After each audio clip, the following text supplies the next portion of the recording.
திருந்தவே மாட்டான். இப்பவாது உங்களுக்கு புரிஞ்சிச்சு. எப்போ நம்ம கௌரவ பூமி விட்டு அவனை தரத்தி இருக்கணும். அவன் என்னோட தம்பி சாசு.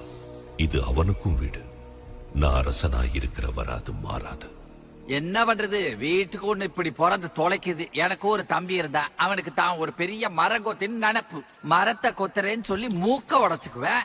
நாங்க தான் ஒட்ட வைப்போம். ஐயா, கதை சொல்ல வந்தா கிளம்பிட்டீங்க.